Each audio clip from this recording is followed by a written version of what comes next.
dysfunctional vat. This is part 3 of making a saddle rack.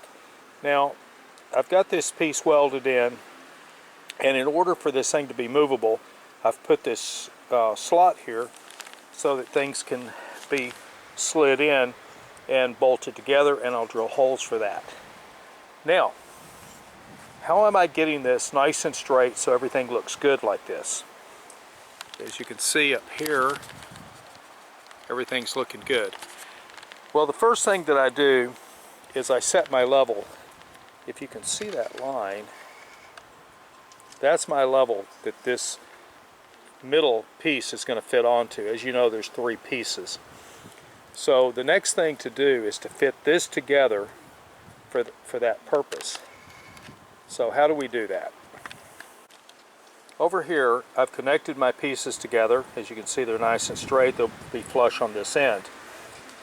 To build this piece with this clamp, what I did was I stood this on end. I put my 2 pieces of metal on there, and then I clamped it. Now it's really, really tight, but if I shove it on there, it will fit. The next thing to do will be to take this piece over. Let me go over there and show you that. What I'll be doing is I'm going to take this piece right here. I'm going to slide it into the space right here, and once I get it on, I'll tap it down very slightly until it comes level and flush with this. Once I have it there, then I know that I've got this piece over here level with where it needs to go. I'm getting ready to put a flange on. Now this flange right here has a sharp edge, but when I put the 1-inch piece on here and I weld the bottom here and here to that will take care of these edges, and I won't have to worry about somebody feeling around on it and getting cut. But as I say, this is how I'm doing this, and I'll align these edges up, push this down, and then everything is good. So that is how I'm doing that.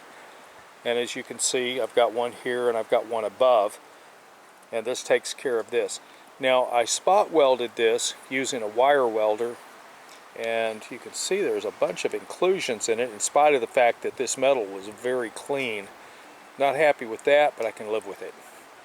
I'll go back and I'll clean this out. I'll grind it a little bit, cut it with a cutting wheel, and then I'll come back and run a 70-18 over this. I'll run a 70-18 over this when I get this all cleaned up, and it'll make it look nice. And once it's painted, hopefully nobody will pay too much attention to that. I want to show you one other thing here. Let me back off. This is the last set of saddle racks, and then I have this extension over here that's kind of open.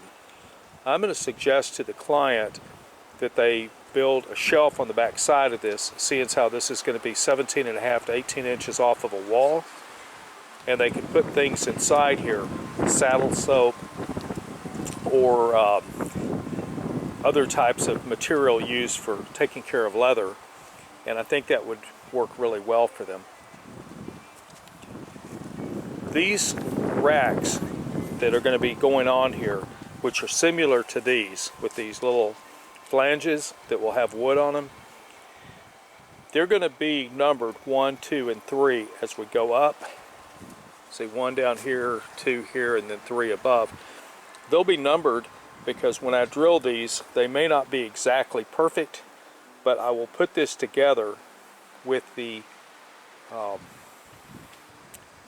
just went blank on it. I'll put this together with the other deal, and I'll drill through so that everything matches up and aligns, and we'll know that the holes on this side align with the other side and so forth. I'm not sure exactly yet what I'm going to do on this. I'll probably put a piece of 1-inch wood. I have a planer, plane it to exactly 1 inch, slide it in there, clamp it, drill with a 1/8 inch, and then come back with a 1/4 inch and make it to size. I'd like to put a template over this, but I do not trust my ability to make a uniform template, so each one will be numbered.